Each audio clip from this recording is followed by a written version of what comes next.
started with a crisp. I really didn't like it though. I'm not fond of the sour cream and onion flavor. But I eat it only for the sound. Well, but where I'm from, we're not allowed to make a sound when we eat. This was the trigger to make us wonder. Are we creating our taste buds, or are they creating us? How do brain and culture collaborate on taste? Does taste occur in the food, in the mouth, in the brain, or between us when we talk about it?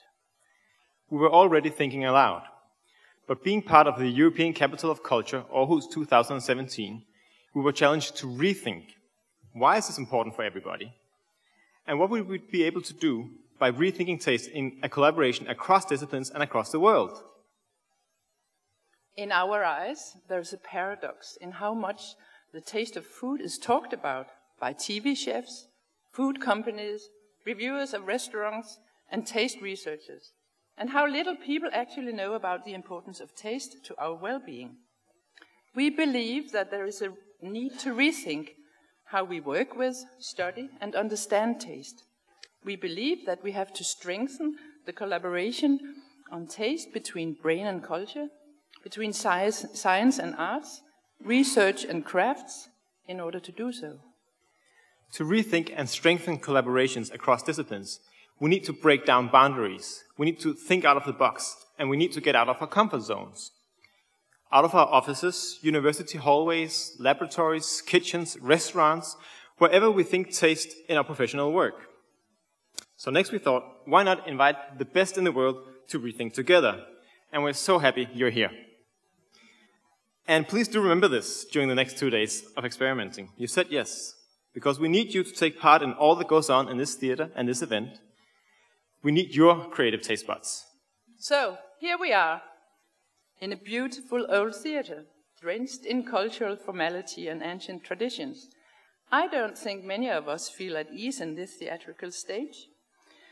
But the theater is also a neutral playground for researchers across disciplines, for chefs and food innovators, for food journalists and designers, and many more. The theater literally sets the stage for communication and performance. On stage, we cannot keep our thoughts on taste for ourselves. We are obliged to share them with the audience. Once again, however, we want to break down the boundaries of the theater as well. This is not an ordinary act with a script and a one-way communication from the stage to the audience. We are all part of the play, and you, dear all, are strongly encouraged to think taste with us and the distinguished presenters on stage. Because we don't have the answers yet, and we may even end up with more questions by the end of tomorrow. So who are we all to pose and answer these questions on taste? Well, together we are 16 different nationalities and at least as many disciplines. We are 150 people and at least as many views on taste. And we have a total of about 750,000 taste buds. In other words, this is a collaborative experiment. And to collaborate, we need to know each other, listen and discuss. We therefore kindly ask you to say hello to anyone around you that you do not know yet. Please do say hello to people on your neighbor's seats. Please.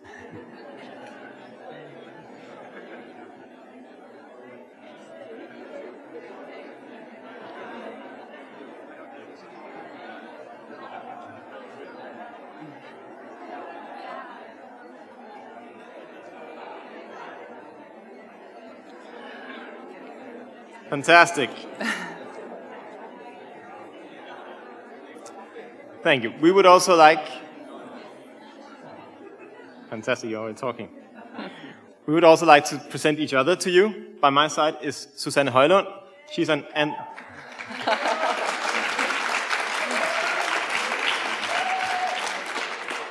Susanne is an anthropologist from Aarhus University, and she's also the initiator, organizer, and octopus of Creative Tastebuds.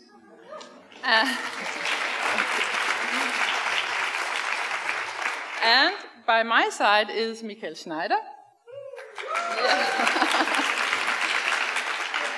He's the project coordinator of the Research and Communication Center Taste for Life and co-organizer of this event.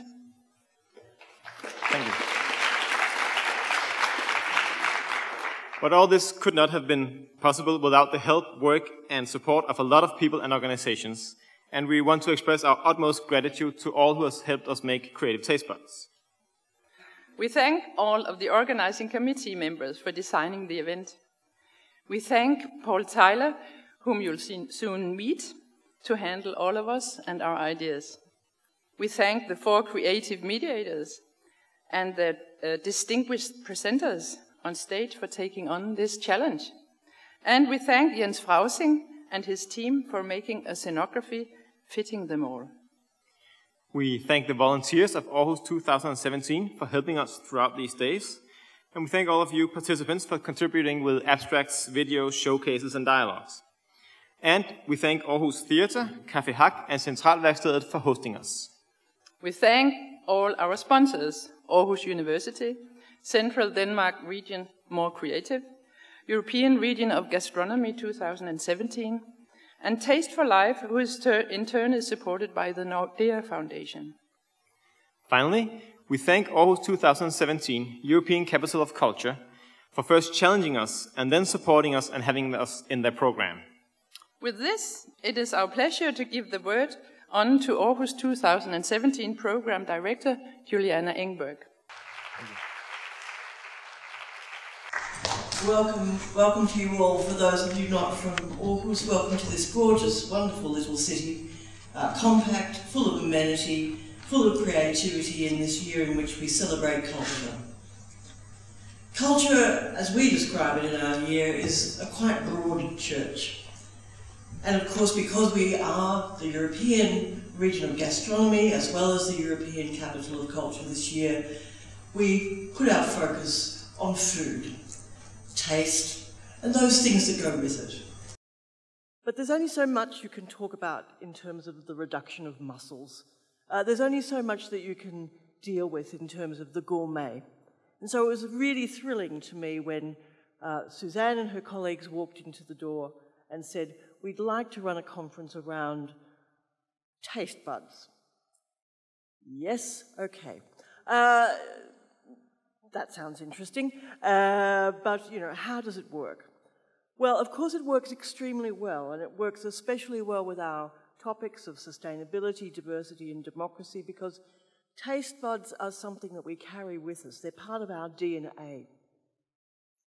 They're therefore also a part of a kind of travelling culture and a collective memory site that is worth exploring, especially when we look at our European dimension and when we hope that our year will mean that we extend our thoughts and best wishes across the continental Europe and as well to the rest of the world. I'm especially interested in this topic. I mean, not because I'm a specialist in it, of course, that's up to you guys, but I have a very, very strong food memory that I will share with you. And it was the moment when I realized that taste, such as comes with food, and perhaps sound, are the things that you carry most with you through your life. When I was little, my mother used to prepare my father open Danish sandwiches to take to him with him to work. That's because my father was Danish. And so it was very usual for me to see my mother putting these beautiful open sandwiches together. She'd invented this marvellous box where she could put them all without crushing them. And of course, when I went to school, she did the same for me. So on my very first day of school, I went very proudly with my new lunchbox, and I sat down with people who I hoped might be friends, and I opened it up, and here was a delectable selection of things that Mum had prepared for me, including, of course, one of my own favourites, which was liverwurst and gherkin on rye bread. And the person next to me said, "Ew, what's that?" And I said, sorry?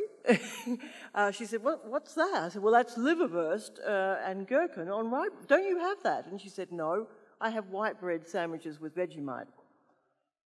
And I thought, okay, that's interesting. I'm different. I didn't realize I was different. I didn't actually know I came from a sort of different culture until that moment, because in kindergarten they gave us food. So for me, it was a revelation of a sort, that in fact my food talked a great deal about my other cultural history, that is my Danish heritage, the other part of myself that's not Australian. And of course it talked a lot about my father's heritage and about his memory. As an immigrant, he carried with him a whole host of ideas that came through taste. Akavit, liverwurst, rye bread, and the cultural experiences that go with those things. Taste is not just about food, it is about how we actually access a community. It's the stories that we tell around a table, it's the coming together of people, and it's the evolving tastes that actually eventually make this a most exciting place to be.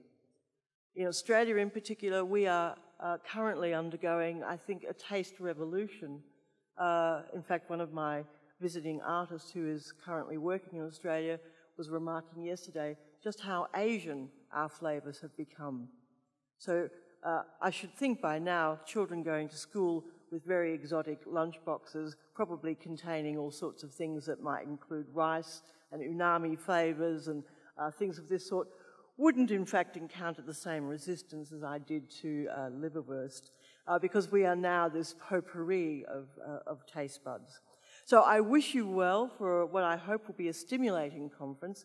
I'm sure it will be. I'm not going to be able to stay for all of it, but I'm certainly staying for a first couple of sessions because it is a topic of great interest to me.